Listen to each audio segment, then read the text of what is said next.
Bonjour Eric, Et bonjour à bonjour Jean, tous. Comment bonjour à vas-tu tous. Eric? Comment ça va? Comment ça va à Toulouse? Ça va, il s'est arrêté de pleuvoir. Donc voilà, c'est Mais je vois s'il pleut à Toulouse et qu'il fait beau à Paris, comme le monde en est ah retourné, oui, c'est ça terrible. arrive, hein, ça arrive. Même ça arrive. Bon, je vois qu'on est reproché dans le chat d'être un peu en retard. Oui, Oh, qu'il c'est fasse un des coups peu de ma fil. faute et c'est beaucoup celle de Pedro, en fait. Il est pas là, on peut le charger, le pauvre homme, hein? Ah Voilà. non, non, non, C'est mais non, non, mais soyons sans vergogne, hein, c'est voilà, c'est important.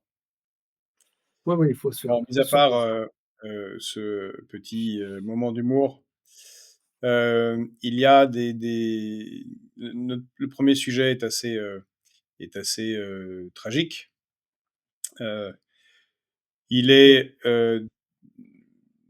c'est un sujet, international et il s'agit du décès de, d'une journaliste, photographe, palestinienne, Fatima Hassouna, qui est décédée il y a 2 jours, le 16 avril, dans un bombardement à Gaza. Alors la particularité, c'est que ça tombe de manière assez tragique, puisque en dehors du fait de son décès, qui est tragique, mais elle est une des figures principales d'un documentaire qui va être diffusé à Cannes très prochainement et qui s'intitule Put Your Soul on Your Hand and Walk de, et marche. Donc mets ton âme dans ta main et marche de Sepideh Farsi, et elle est projetée dans le cadre d'une sélection spéciale à Cannes. Or voilà, elle a été bombardée, elle a été tuée il y a 2 jours dans ce bombardement de Gaza, puisque les bombardements à Gaza ont repris maintenant depuis plus d'un mois. Depuis plus d'un mois, l'aide humanitaire ne rentre pas. Et le cas particulier, c'est qu'il n'y a pas de journalistes à Gaza. Et c'est quelque chose dont on parle finalement assez peu dans les médias, c'est qu'il n'y a quasiment aucun journaliste international présent à Gaza. La plupart sont des correspondants de journalistes ou des journalistes qui sont faits sur le tas palestiniens. Et il y a beaucoup de morts, puisque 150 d'entre eux déjà ont été tués dans ce combat. Euh, Clairement un objectif d'omerta de la part du gouvernement d'extrême droite de Netanyahou sur ce sujet.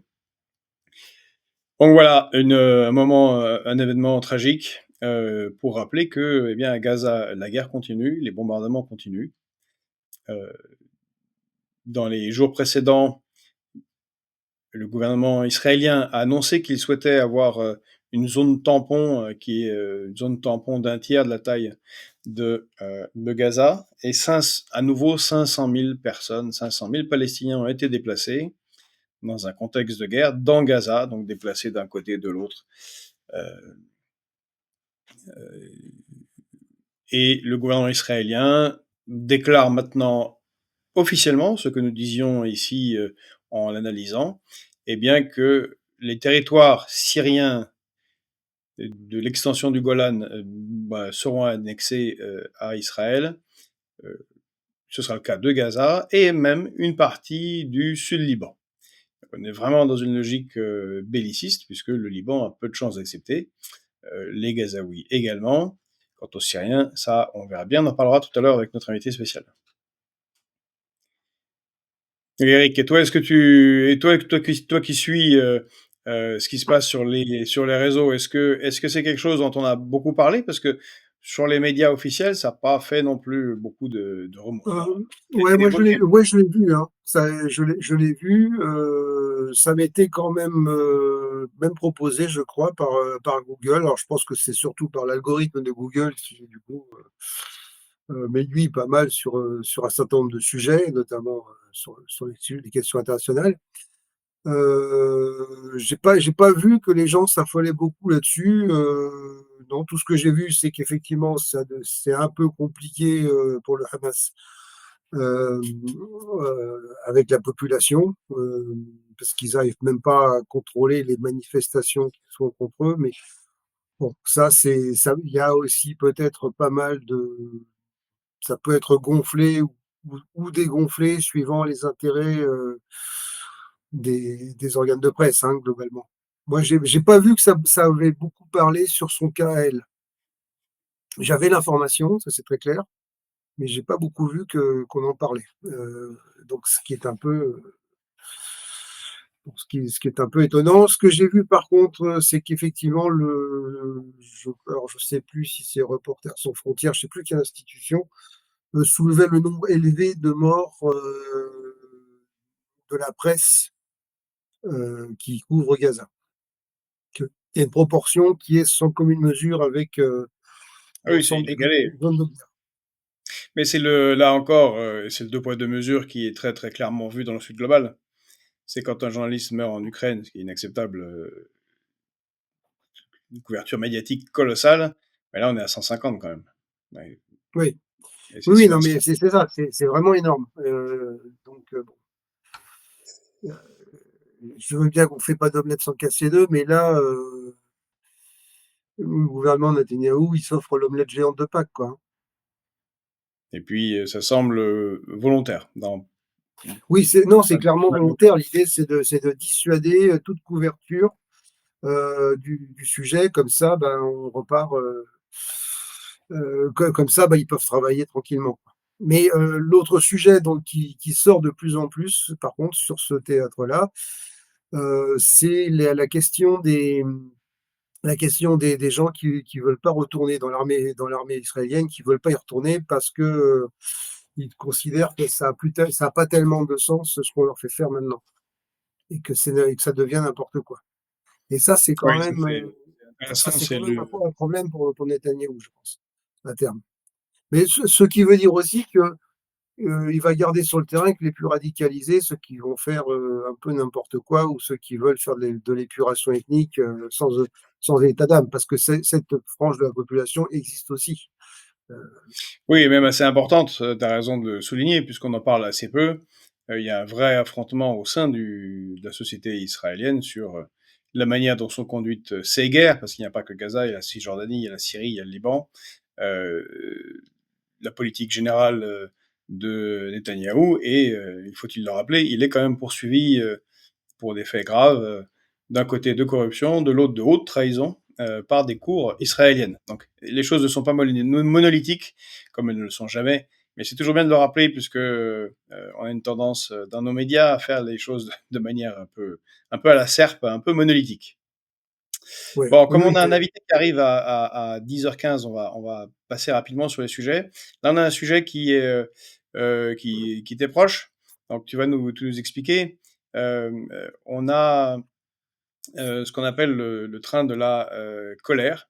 Donc, alors cette semaine, c'était le 15, je crois, euh, des usagers et des politiques de Toulouse sont montés à Paris pour manifester. Alors, pourquoi qu'est-ce qui ne va pas, Eric? Et alors, quelle en est la suite de cette manifestation par rapport au train de la colère? oui, c'était un sujet qu'on voulait traiter, et puis en fait, on a eu des petits soucis en début de semaine par rapport pour l'organisation des matinales, donc du coup, c'était passé un peu à trappe, mais c'est quand même pas mal d'en reparler. Alors, il y a le train, on parlait de la ligne Paris-Toulouse, c'est-à-dire la ligne POLT, Paris-Orléans, Limoges-Toulouse, ou on peut le prendre dans l'autre sens si on veut aussi. Ça m'arrive aussi de l'apprendre. Globalement, c'est un très joli paysage, mais c'est généralement des retards assurés. Voilà. Alors, et c'est une dégradation assez constante de cette ligne-là, qui n'est pas une ligne TGV, euh, et donc en gros qui passe un peu au milieu de la diagonale du vide, quoi. Voilà, hein, pour faire simple. La dernière fois que je suis monté à Paris, je me suis arrivé avec un retard j'avais pris large, hein, et j'ai bien fait. Je suis arrivé avec un retard de 1h40. Bon. Euh, alors, pour être tout à fait honnête, le retour, je passais par la ligne de TGV de Bordeaux, etc. C'est pareil, je suis arrivé avec 1h45 de retard. Donc c'est pour dire si la SNCF ça marche pas, mais en gros cette ligne-là, les retards sont quasiment quotidiens et les arrivées à l'heure sont exceptionnelles, mais vraiment exceptionnelles. Donc c'est quand même c'est un peu problématique. Alors il y a plein de raisons hein, pour ça, il y a des raisons techniques. Il y a un chantier donc qui va faire que le trafic des trains donc entre Orléans et Paris sera interrompu une partie de la journée pendant une durée de 6 mois. Donc, donc ça, c'est évidemment pas sans incidence sur la desserte et le service. Donc voilà, après, il y a plusieurs questions qui étaient soulevées, ce qui met que, bah, d'une part, cet effet-là supposait une compensation pour les usagers du train. Mais bon, en gros, c'est pas sans être sûr que ce soit très à la hauteur. Donc en gros, il y a, euh, comment dire,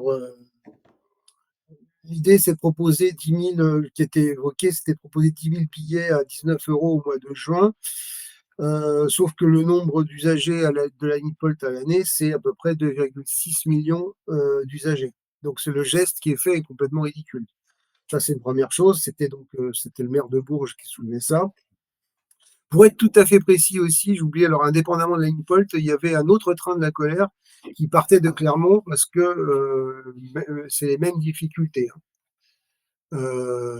Voilà, ils ont les mêmes problématiques de, comment dire, de retard et d'incidents divers. Voilà. Après, ce qui était prévu aussi, alors le ministre avait annoncé une baisse de 10% sur le prix des abonnements, hein, mais l'idée, il faudrait que ça s'adapte, ça se soit appliqué à tous les usagers, c'est-à-dire qu'ils soient abonnés ou qu'ils soient pas abonnés.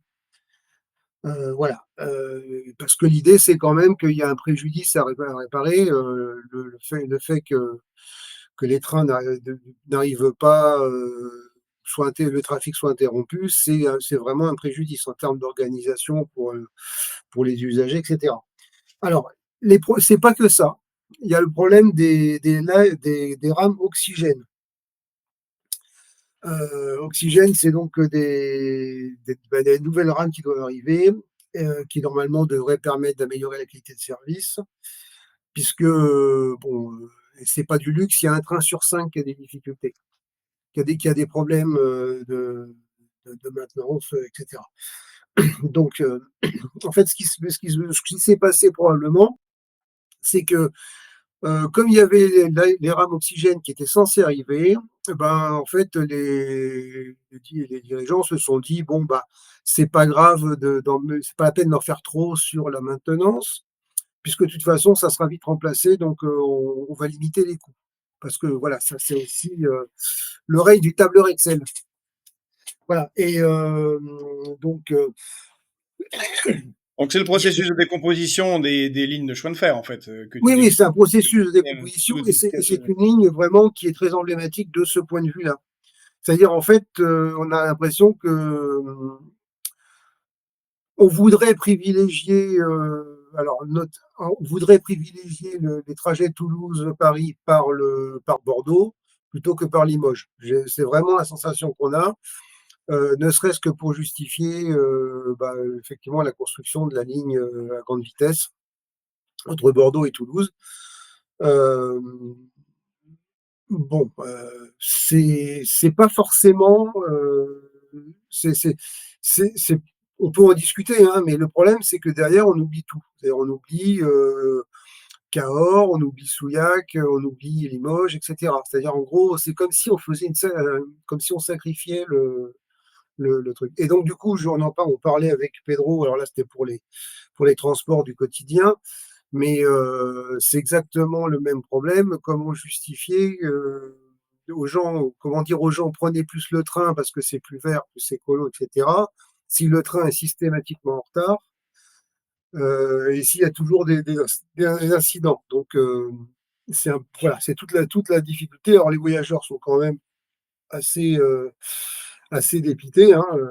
C'est bon, les gens se plaignent vraiment pour la vétusté. Enfin bon, il y a un peu tout ça, et donc du coup, les élus allaient voir le ministre des Transports. Euh, donc, Bon, que dire de plus? Ben, rien, non, il y a rien de plus, par rapport à ça, mais globalement, ça valait le coup d'en parler parce que c'est, en gros, assez typique, il y a une France périphérique qui compte pas tellement.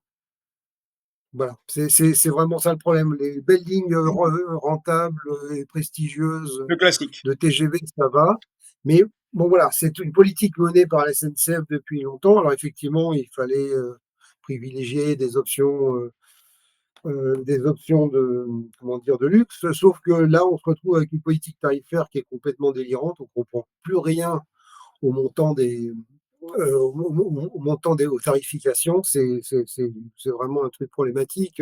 Mais c'est Si comme le tu dit prends Jean-Pierre le Leroux, Ouigo, si tu prends le, comment dire?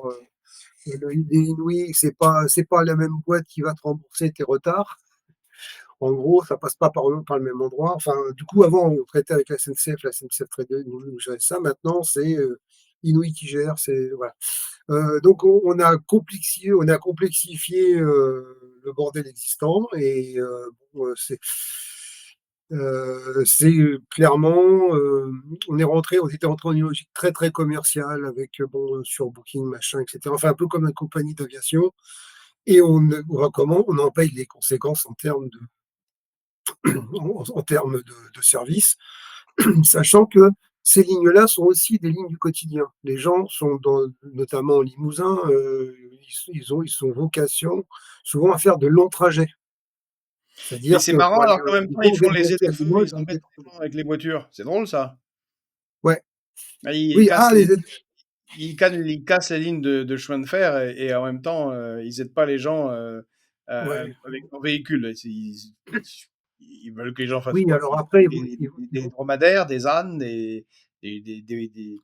à pied. non, les dromadaires, les ânes, c'est pour le front ukrainien, tu as oublié ça. Oui, c'est tous les Russes, ils ont tout pris, les dromadaires et les ânes. Désolé, Voilà, donc on n'a même plus les dromadaires et les ânes.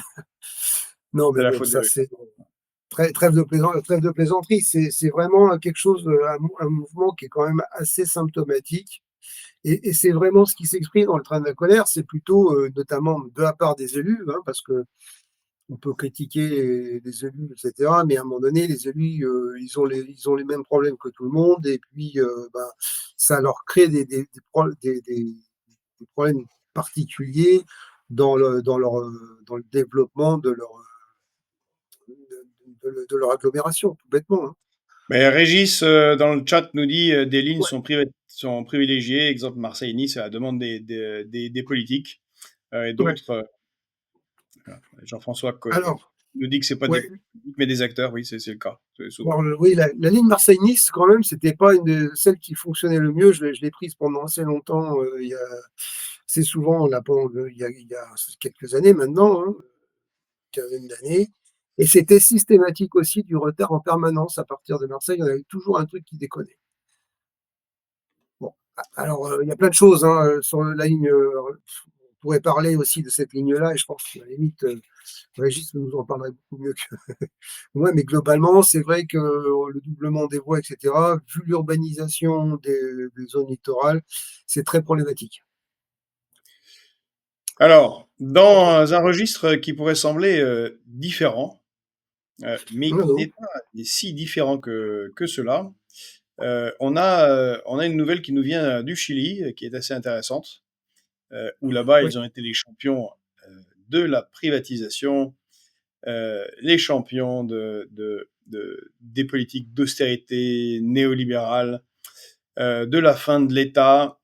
Et ça a commencé sous Pinochet, qui a été renversé en 1973, un des coups d'État organisés par la CIA. Et on y a testé là-bas les politiques de l'école de Chicago. Et mmh, entre autres choses, le Chili, qui était pionnier dans les retraites par capitalisation, eh bien, ils essaient de réformer le système là, parce que ça semble pas marcher très très bien. Alors chez eux, c'est du 100% par capitalisation individuelle. Donc, on mmh, vous rappelle ce que c'est que la capitalisation en termes de retraite, c'est que il n'y a plus rien organisé par l'État et la collectivité. C'est chacun. C'est pas un pour tous, tous pour un. C'est chacun pour soi.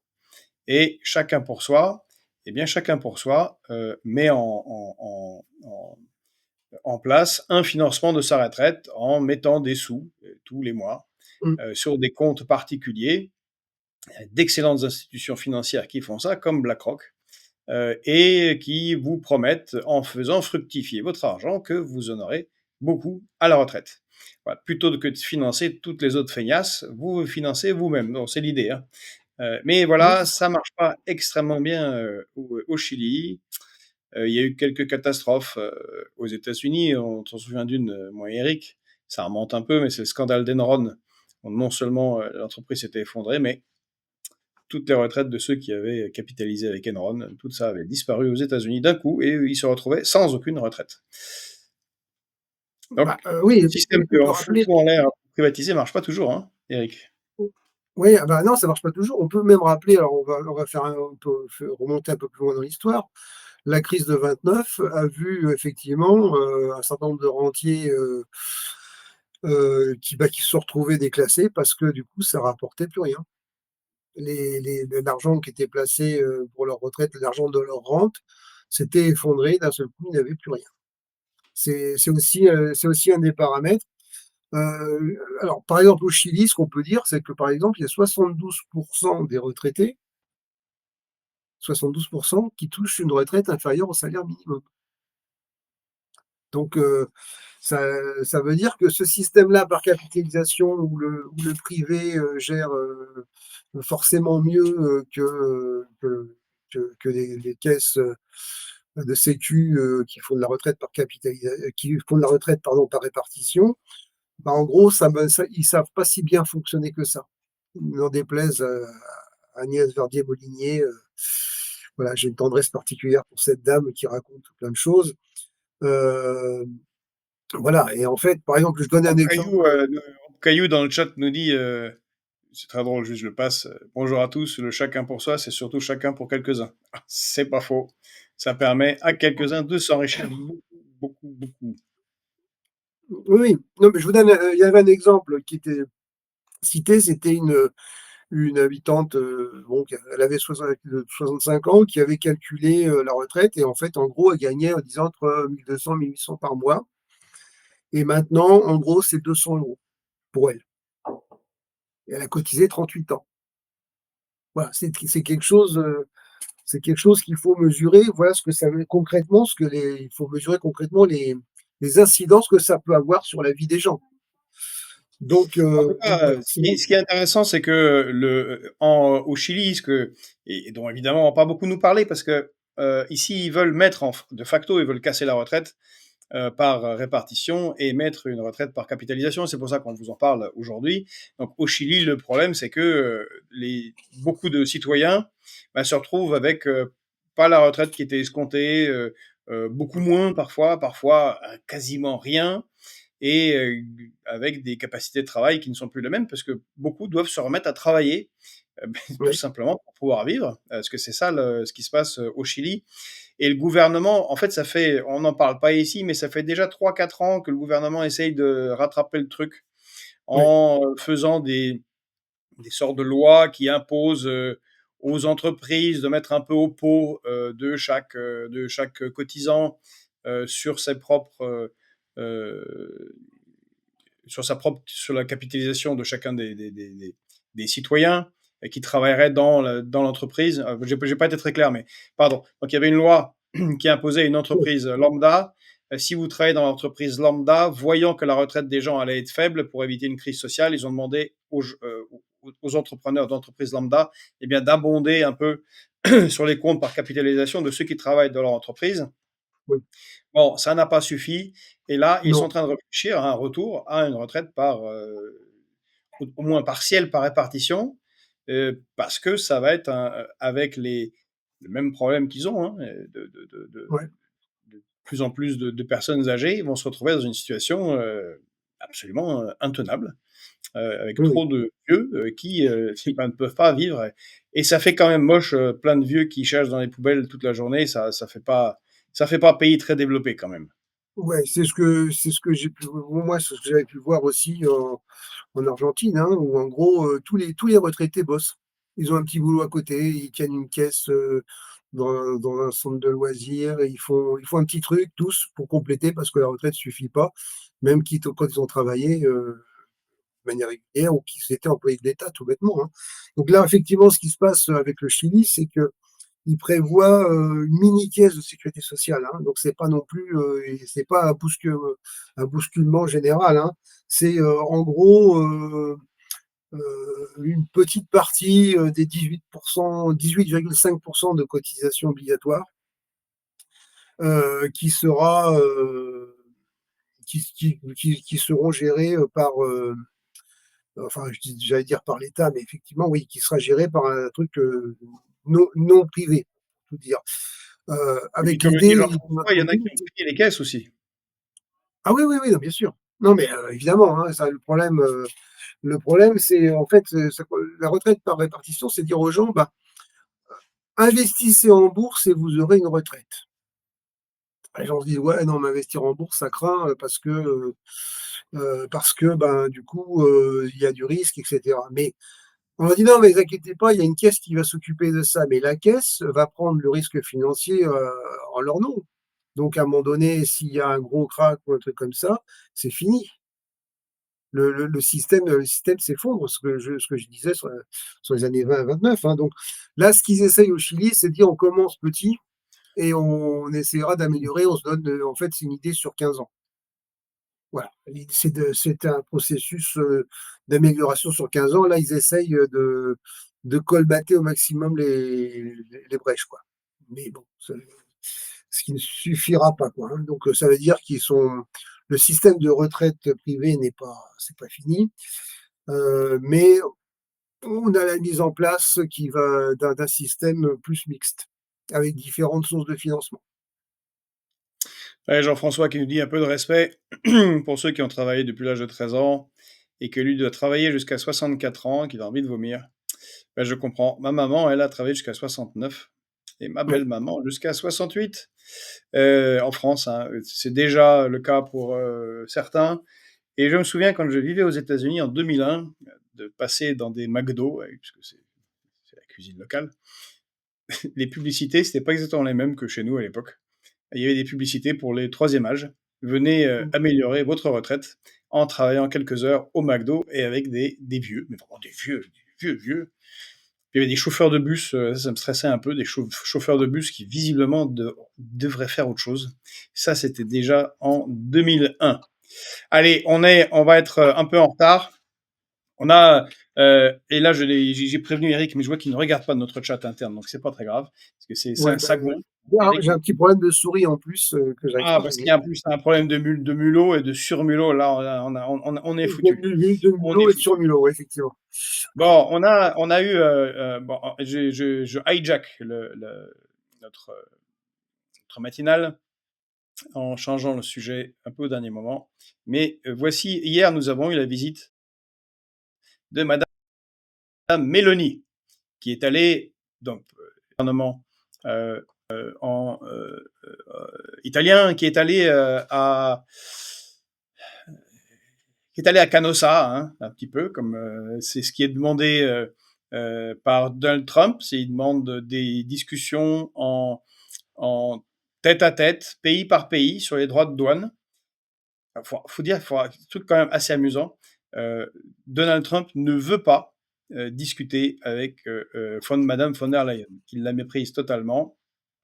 Euh, elle ne l'intéresse pas. Euh, et je salue l'arrivée de notre invité, Monsieur Fabrice Balanche, qu'on va faire entrer, qu'on fait patienter un tout petit peu en attendant que nous finissions ce sujet. On est légèrement en retard, désolé. Euh, donc il est allé pour discuter des droits de douane et l'affaire s'est soldée par un échec, parce que Mélanie est en odeur de sainteté à Washington, mais n'a pas été une grande réussite euh,